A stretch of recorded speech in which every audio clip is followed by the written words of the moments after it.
Hello दोस्तों, स्वागत है आपका हमारे YouTube चैनल हिंदी भाई को शिक्षण पे। और आज आपकी तीसरी क्लास लेकर मैं हाजिर हूं।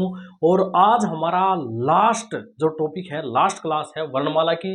इसके बाद जितने भी यहाँ से क्वेश्चन निकल सकते थे सारे क्वेश्चन मैंने निकाल के आपके सामने रख दिए हैं। ठीक है, तो लास्ट क्लास है तो जल्दी से ध्यान से जरूर देखिएगा इसको। देखिए, सबसे पहले अगर हम बात करें अब और क्या इनसे पूछा जा सकता है, वर्णों से और क्या क्वेश्चन निकाल सकते हैं। क्वेश्चन निकाल सकते हैं कि वर्ण जो है और किस भागों में बांटे हुए हैं, कितने भेदों में बांटे हुए हैं। तो मैं थोड़ा सा आपको बताऊं कि एक तो हम घोष के आधार पर, किसके आधार पर, घोष के आधार पर वर्णों को बांटते हैं। घोष के आधार पर, ये घोष होता क्या है जी, कंपन को बोलते हैं जी, कंपन को। अब आप कहोगे जी घोष का मतलब क्या है, कंपन। कुछ एक वर्ण ऐसे हैं जब जिनका हम उच्चारण करते हैं तो हमारे मुख से जब उसका उच्चारण करेंगे उस वर्ण का तो कंपन पैदा होगी। ठीक है, और कुछ एक वर्ण ऐसे हैं जिनको बोलते समय कंपन नहीं होगी। तो घोष के आधार पर अर्थात कंपन के आधार पर हमने वर्णों को बांटा हुआ है। कितने भेदों में, दो भेदों में बांटा हुआ है जी। अगर कंपन होती है तो उसको कहेंगे स घोष वर्ण।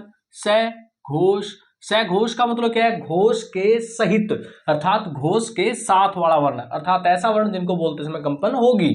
और दूसरा कौन सा भेद हो गया जी, अघोष। अघोष का मतलब क्या है जी, अघोष का मतलब है जी बिना घोष का वर्ण, अर्थात बिना कंपन का वर्ण, जिनको बोलते समय कंपन नहीं होती है। चलिए जी ठीक है। दूसरी बात, सघोष को कई बार केवल घोष वर्ण भी लिख दिया जाता है, केवल घोष। घोष का अर्थ कंपन है तो घोष या सघोष एक ही बात रहेगी। अब दूसरा क्या है कि जी घोष के आधार पर तो बांटते ही हैं, प्राण के आधार पे भी कई बार हम वर्णों को बांटा हुआ देखते हैं। वहां से क्वेश्चन हम देखते हैं। प्राण किसे कहते हैं जी, प्राण कहते हैं जी श्वास को। श्वास को, श्वसन जो वायु होती है हमारी, जब हम श्वास लेते हैं उसको बोलते हैं प्राण। आपने पढ़ा होगा ना प्राणायाम। श्वसन वायु के ऊपर अगर आप काबू पा लेते हो, पकड़ पा लेते हो तो इसी को प्राणायाम बोलते हैं। श्वास को गहरा अंदर खींचो फिर रोक के रखो, ये प्राणायाम ही है ना। तो प्राण मतलब श्वास। प्राण का मतलब वो प्राण नहीं कि प्राण मतलब आत्मा वगैरह, ऐसा कुछ नहीं है। प्राण मतलब श्वास। ठीक है, तो प्राण के आधार पर भी दो भेदों में बांटे हुए हैं वर्ण। एक क्या, एक है जी अल्प प्राण, अल्प प्राण वर्ण, अल्प प्राण, अल्प प्राण वर्ण। और दूसरा है जी महाप्राण वर्ण। दूसरा है बेटा महाप्राण, महाप्राण वर्ण। अल्प प्राण क्या है कि जिन वर्णों को बोलते समय मुख से कम मात्रा में, अल्प मतलब थोड़ा, अल्प मात्रा में वायु बाहर निकलेगी वो अल्प प्राण वर्ण होगा। अगर किसी वर्ण को बोलते समय ज्यादा मात्रा में वायु बाहर निकलती है तो महाप्राण वर्ण होगा। ठीक है, अब सघोष कौन सा था, जिसको बोलते समय कंपन होगी।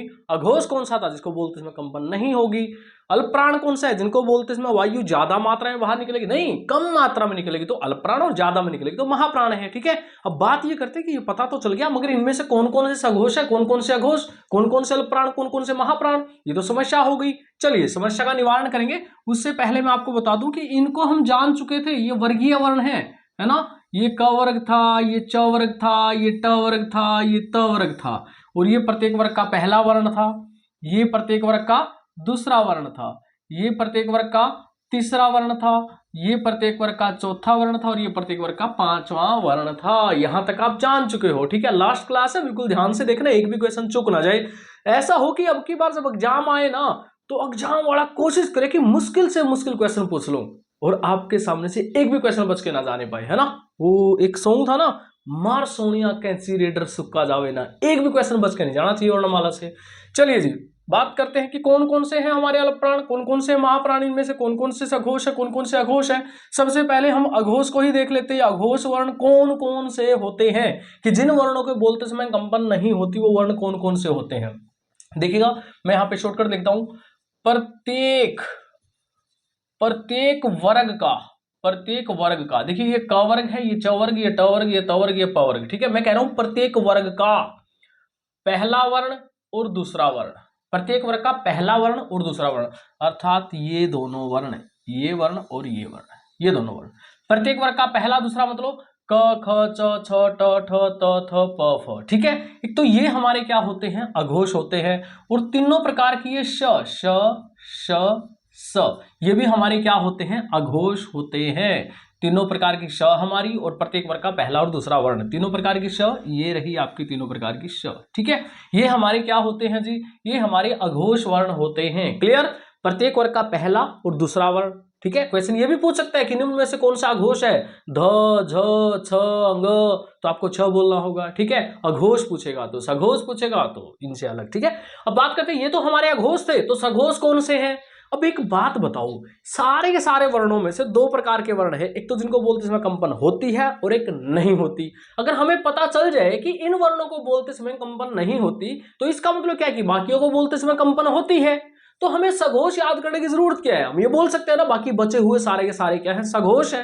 तो आप केवल एक याद कर लो, अघोष। ठीक है। बाकी सारे क्या है, सघोष। फिर भी हम शॉर्टकट इसका भी लिख देते हैं। कौन कौन से हैं जी, मैं यहां पे लिखूंगा प्रत्येक वर्ग का बेटा, प्रत्येक वर्ग का।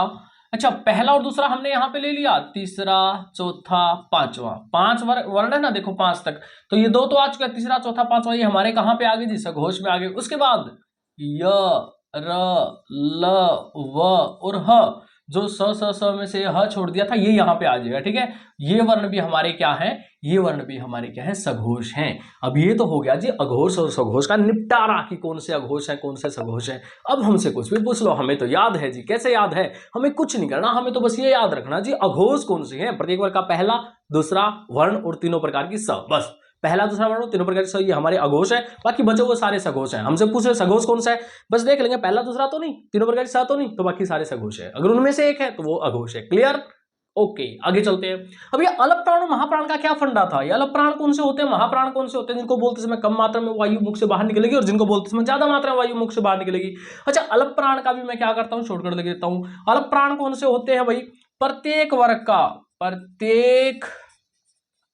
वर्ग का पहला तीसरा पांचवा, अर्थात विषम संख्या, पहला तीसरा पांचवा, इसका मतलब प्रत्येक वर्ग की विषम संख्या वाले वर्ण। ठीक है। विषम संख्या वाले वर्ण, पहला तीसरा पांचवा और उसके बाद य, र, ल और व, ये चारों के चार, अर्थात ये पूरा पूरा वर्गीय अलावा ये हमारे क्या होते हैं जी, अलप प्राण होते हैं। तो ये कौन कौन से हैं जी, चलो देख लेते हैं। एक तो ये क वर्ग, क, ख, क, च, ये। ठीक है। और उसके बाद क्या है, तीसरा मतलब ग, ज, ड, द, ब, ये वाले। ठीक है। और उसके बाद क्या है, पांचवा कौन सा भाई, ये पंचम वर्ण जिसको हमने कहा था, ये हमारे क्या है, अलप प्राण वर्ण है। प्राण के आधार पे जो दो भेद बनाए थे उनको हम बांटेंगे पहले तीसरे पांचवें में अलप प्राण, और बाकी जो बच गए वो हमारे क्या है, महाप्राण। अब महाप्राण का शॉर्टकट तो आपको भी पता चल गया जी, हम बोल देंगे जी प्रत्येक वर्ग का कौन सा, प्रत्येक वर्ग का दूसरा और चौथा। ठीक है। प्रत्येक वर्ग का दूसरा और चौथा, और क्या बच गया जी, और बच गया जी श, स, ह। ठीक है। ये चारों के चार, इसमें ये चारों के चार हैं, उसमें नहीं, ये ध्यान रखना। ठीक है। तो प्रत्येक वर्ग का दूसरा चौथा और श, ह। क्लियर। ये हमारे क्या हैं, ये हैं जी हमारे महाप्राण वर्ण। जल्दी से उतार लीजिएगा इसको, फिर बात करते हैं आगे नेक्स्ट। चलिए भाई, अब बात करते हैं नेक्स्ट टॉपिक की। नेक्स्ट टॉपिक है हमारा लास्ट टॉपिक, उच्चारण स्थान, वर्णमाला का लास्ट टॉपिक है उच्चारण स्थान। इसके बाद में टेस्ट भी डालूंगा, फिर बताना आपके कितने नंबर कटे हैं। ठीक है। उच्चारण स्थान, ये उच्चारण स्थान क्या है कि किन्हीं वर्णों को जब हम बोलते हैं, किसी भी वर्ण को जब हम बोलते हैं, तो उसका उच्चारण होता किस वाग अवयव से है, उसके आधार पे भी वर्गीकरण किया गया है। ठीक है। तो आपने देखा होगा हरियाणा पुलिस का जब भी एग्जाम होता है तो इस टॉपिक से क्वेश्चन पक्का आ जाता है। ठीक है। अब सीईटी में भी इससे एक क्वेश्चन आया है, तो चलिए देखते लेते हैं। अब रीट और एस्टेट की तो बात ही और है, वहां से तो आना ही आना था। ठीक है। तो उच्चारण स्थान के आधार पर देखिएगा, सबसे पहला जो हमारा वर्ण है वो क्या है, अ, ये स्वर। ठीक है। उसके बाद भाई अ, क्लियर, अ और आ, ये हमारे क्या है, पहले दो स्वर हैं, लिख लिया जी। अच्छा, व्यंजनों में पहला कौन सा है, क वर्ग, तो यहाँ पे क वर्ग लिख दिया, क वर्ग। क वर्ग का मतलब क्या है, ये 5 के 5 वर्ण, क वर्ग का मतलब रहेगा कि ये 5 के 5 वर्ण, क, ख, ग, घ, अंग। ठीक है। आ, क वर्ग। इसके बाद विसर्ग है जी अयोग वाह में। ठीक है। और उसके बाद क्या है जी, विसर्ग के बाद एक हमारे पास वर्ण है ह, ये रहा हमारा ह वर्ण। ये जो वर्ण है ये हमारे कंठ के द्वारा उच्चारित होते हैं। किसके द्वारा, कंठ के द्वारा, इसीलिए इन वर्णों को कंठ्य वर्ण भी कहा जाता है। तो इनका उच्चारण स्थान क्या हो गया जी, कंठ हो गया। किन किन वर्णों का उच्चारण स्थान कंठ है? देखिए सबसे पहले कंठ आता है, यहां से अगर हम काउंटिंग करना स्टार्ट करें वाग अवयव के तो यहां से स्टार्ट होते हैं। पहला वाग अवयव है तो हम इसको भी सबसे पहले 2 ये उठा लेंगे, पूरा का पूरा, अच्छा 2 क्या मैं कहूंगा एक ही है मूल रूप, क्योंकि वो तो उससे बड़ा बना हुआ है। अब उसके बाद पहला जो वर्ग है वो पूरा उठा लेंगे, उसके बाद एक अयोगवा उठा लेंगे और एक ह उठा लेंगे। ये सारे के सारे वर्ण कंठ के द्वारा उच्चारित होते हैं। उसके बाद अगर मैं बात करूं ई च वर्ग, अब च वर्ग में क्या है जी, च वर्ग में ये पूरी पूरी पंक्ति है। नेक्स्ट वर्ग उठा लिया अब हमने च वर्ग, ठीक है। उसके बाद य और श, जो हमारी बुक का नाम भी है यश है ना, तो य और श वो भी हमने उठा लिया। च वर्ग पूरा पूरा, य और श ये कहां से बोले जाते हैं जी, इनका उच्चारण स्थान क्या है? जिनका उच्चारण स्थान है तालु। इनका उच्चारण स्थान क्या है? तालु। ई च वर्ग पूरा, य और श जो है तालु से बोले जाते हैं, इसीलिए इनका उच्चारण स्थान तालु बताया जाता है। नेक्स्ट अगर हम बात करें, ये नंबर 1 था, ये नंबर 2 था, नंबर 3 की बात करें, री। हमारे पास एक स्वर है, ये देखिए ये रहा री हमारा। अब मैं ट वर्ग ले लेता हूं, ट वर्ग, ट वर्ग। नेक्स्ट वर्ग हमारा ये रहा, नेक्स्ट वर्ग हमारा, ठीक है, र और ये श, ठीक है, ये मूर्धा के द्वारा उच्चारित होते हैं। ये कहां से उच्चारित होते हैं? मूर्धा के द्वारा। अच्छा, जिन भी साथियों को ये ना पता हो कि कंठ कहां पे है, दंत कहां पे है, मूर्धा कहां पे है, तो वो जल्दी से जाके पिछली वीडियो देख लीजिए, उसमें बताया हुआ है प्रत्येक वाग अवयव के बारे में। कंठ कहां पे है, किसे कहा जाता है, मूर्धा किसे कहा जाता है, ठीक है। तो ये क्या होंगे? ये मूर्धा के द्वारा उच्चारित वर्ण होंगे। ट वर्ग में ट, ठ, ड, ढ, ण सारे के सारे वर्ण आ जाएंगे ट वाली पंक्ति के। उसके बाद नंबर 4 पे अगर बात करें, त वर्ग, त वर्ग, त वर्ग में कौन से वर्ण है? ये रहे त वर्ग के वर्ण, ल और स, ल और स ये दंत के द्वारा उच्चारित होते हैं। अर्थात जब इनका उच्चारण हम करते हैं इन वर्णों का, तो हमारी जिह्वा जो है दांत, ऊपर वाले दांतों के अंदर वाले हिस्से में टच करती है, इसलिए इनको दंत्य वर्ण कहा जाता है। देखिएगा त, थ, द, ध, न, ल, स ये दंत के द्वारा उच्चारित होते हैं। नंबर 5, नंबर 5 एक हमारे पास स्वर बचा है ऊ और बड़ा ऊ। देखिए ये बच गए हमारे, ये स्वर रहते थे अभी तक, है ना, इनको नहीं लिया था। और प वर्ग ले लिया भाई। नेक्स्ट वर्ग क्या है हमारा? प वर्ग। इसी को तो बचा था, अब तक यही तो बचा था, ये भी लिख दिया। और इनका उच्चारण स्थान क्या है जी? ओष्ठ। इनका उच्चारण स्थान क्या है? ओष्ठ। अर्थात जब इन वर्णों को हम बोलते हैं ऊ, प, फ, तो हमारे ओष्ठों को प्रयत्न करना पड़ता है। जब आप ऊ बोलोगे तो होठ गोल करने पड़ते हैं। ऊ, बिना होठों गोल के आप ऊ नहीं बोल सकते, कोशिश करके देख सकते हो, ठीक है, हो सकता है आप बोल दो, नहीं बोल पाओगे, अ की ध्वनि आएगी, ऊ की नहीं आएगी।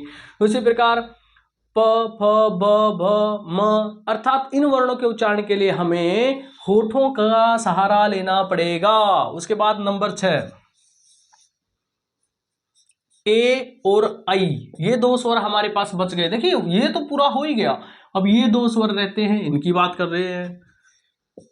इनका उच्चारण स्थान है कंठ तालु, कंठ तालु, कंठ तालु, अर्थात कंठ और तालु दोनों मिलके, दोनों से प्रयत्न करके ए और आई बोली जाती है। अब नंबर 7 पे अगर बात करें, हमारे पास ये 2 स्वर बचे हैं ओ और औ। कौन से भाई? ये 2 स्वर ओ और औ। इनका भी उच्चारण स्थान क्या है? कंठ ओष्ठ। इनका भी जो उच्चारण है वो संयुक्त है, कंठ और ओष्ठ दोनों से मिला के इनको बोला जाता है। देखिए हम बोलेंगे ओ तो होठों को भी गोल करना पड़ता है, और कंठ से ध्वनि निकल रही है ओ, तो इसका मतलब क्या है? कंठ तालु, कंठ ओष्ठ, सॉरी ओष्ठ, ठीक है। नंबर 8 अकेला व का ध्यान रखना, अकेला व, इसका उच्चारण स्थान है दंत ओष्ठ, दंत ओष्ठ, ठीक है। और अब 9वें नंबर पे जो आया है वो तो आपकी आंखें ही खोल देगा। प्रत्येक वर्ग के पंचम वर्ण, पंचम वर्ण मैंने बताया था ना, पंचम वर्ण कौन से होते हैं? अब आप बोलोगे जी कौन से?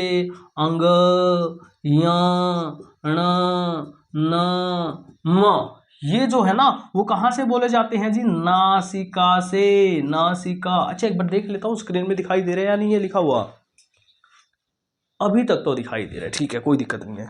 ये जो है ना, इनका उच्चारण स्थान क्या है, नासिका। अब आप कहोगे जी सर अंग तो आ चुका है हमारा, क वर्ग में आ चुका है, ये तो कंठ्य होता है, क वर्ग में आ चुका है अंग, च वर्ग में यह आ चुका है, बिल्कुल आ चुका है भाई। एक्चुअली होता क्या है, जब इनके बारे में क्वेश्चन आ जाए और कोई पूछ ले, मान लो कि अंग के बारे में देके पूछ ले अंग का उच्चारण स्थान क्या है, और ऑप्शन में कंठ लिखा हुआ है, ठीक है, मगर नासिका नासिका नासिका जो है नहीं लिखा हुआ, तो आप कंठ आंसर कर दोगे, कोई दिक्कत नहीं, क्योंकि वर्ग के अनुसार भी इसको बोला जाता है। अब आप कहोगे जी अगर कंठ और नासिका दोनों ही लिखे हो तो नासिका आंसर आएगा, अगर अकेली नासिका है फिर नासिका आंसर आ जाएगा, अगर दोनों ही लिखे हो तो नासिका आंसर आएगा। रीजन क्या है, क्योंकि इन वर्णों की जो ध्वनि है ना 75% ध्वनि निकलती है नाक से, ठीक है, और 25% जो ध्वनि बचती है ना वो निकलती है इनके उच्चारण स्थान के आधार पे, तो 75 ज्यादा है ना। देखो अगर हम कहेंगे अंग बोल के देखो, अंग, अब नाक बंद करके बोल के देखो, अंग की ध्वनि नहीं आएगी, य नहीं आएगी, ण नहीं आएगी, न नहीं आएगी, म नहीं आएगी, क्योंकि इनकी अधिकतर जो ध्वनि हो नासिका के द्वारा निकलती है, इसीलिए इनको क्या कहा गया है, नासिक्य, नासिका के द्वारा उच्चारित वर्ण। क्लियर, ये क्वेश्चन भी डाला था, नासिक्य वर्ण कौन सा है, शायद क्लास नंबर 1 में डाला हुआ है, नासिक्य वर्ण किसे कहा जाता है, ठीक है। तो यहां तक जल्दी से उतार लीजिए भाई, बात करते हैं आगे, उसके बाद आगे समझते हैं। चलिए अब बात करते हैं इनमें से एक ऐसे वर्ण की जो सबसे अलग है, सबसे अजीब है। वो वर्ण क्या है, र। पहली क्लास में मैंने बताया था र एक ऐसा वर्ण है जो बिना पाई का वर्ण है, बिना पाई का, अर्थात इसमें कोई ये जो डंडा होता है ना, खड़ी रेखा लगती है, इसको पाई बोलते हैं। जैसे क लिखेंगे तब भी आएगा, अ लिखेंगे तब भी आएगा, च लिखेंगे तब भी आएगा, मगर र के अंदर कोई भी पाई नहीं है, ठीक है। तो र के नियम की बात कर लेते हैं, र का नियम क्या है, यहां से 3-4 क्वेश्चन निकल के आते हैं आपके हर एक एग्जाम में, देख लेना आप।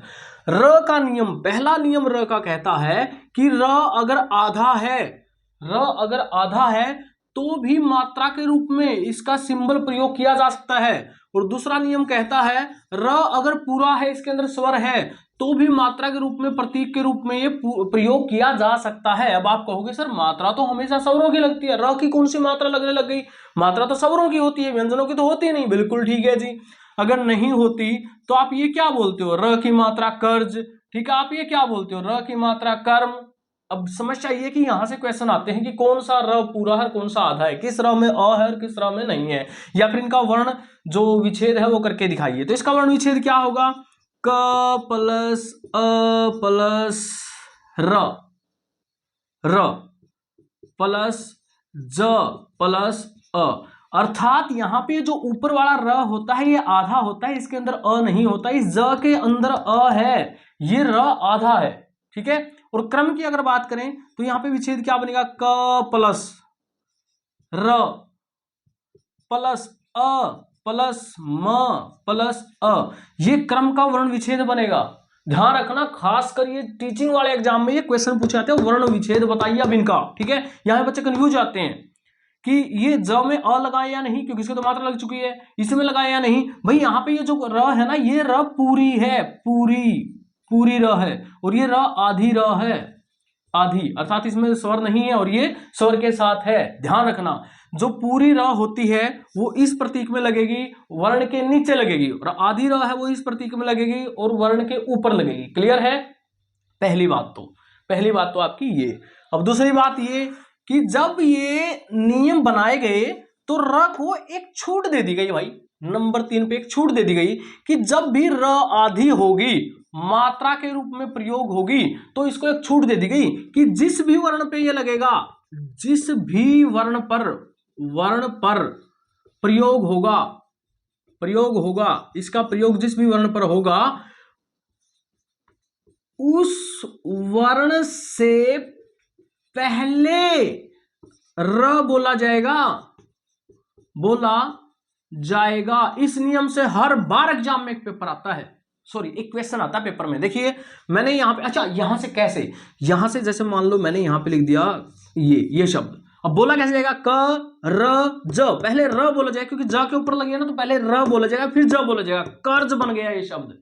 ऐसे नहीं बोल सकते क ज र, ज के बाद नहीं, ज से पहले, ठीक है। और इसी के आधार पे क्वेश्चन आपसे पूछा था, और मुझे ना कमेंट करके जरूर बताइए कि आपने क्वेश्चन देखा या नहीं देखा। आशीर्वाद शुद्ध कैसे लिखा जाता है, कितनी बार पूछ चुके हैं।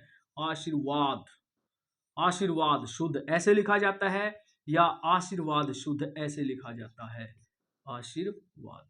बताओ भाई कैसे। अब बच्चे इसको टिक मार्क कर देते हैं, क्योंकि हमें तो आदत है कि जहां पे भी मात्रा लगती है उसके साथ अटैच कर देते हैं इसको, है ना। मगर अगर इसको ऐसे लगाएंगे तो बोला कैसे जाएगा, आ, अब र तो इसके ऊपर लगी है तो पहले र बोलनी पड़ेगी, आशीर्वाद। ये शब्द आशीर्वाद है, आशीर्वाद, आशीर्वाद नहीं है। अब इसको बोल के देख लेते हैं, आशी, यहां पे लगी है र, आशीर्वाद, अर्थात जिस भी वर्ण के ऊपर ये लगेगी उससे पहले र को बोला जाएगा, ठीक है। अब ये क्वेश्चन देख लो तुम खुद कि कितनी बार पूछा गया है। आपको लगेगा आशीर्वाद पूछा क्यों जाता, भाई नियम है बहुत बड़ा इसका खुद का। इस नियम को क्लैरिफाई करने के लिए कि बच्चे ने पढ़ भी लिया है नहीं, बच्चे को इतना पता भी है नहीं कि जो आपने मात्रा लगा दी पहले बोली जाए बाद में, इसलिए इसको पूछा जाता है। क्लियर। अभी इससे बहुत सारे क्वेश्चन निकल सकते हैं। आशीर्वाद तो मैंने एज ए एग्जाम्पल वैसे ही लिख दिया, बहुत सारे शब्दों को लिख के वो पूछ सकता है।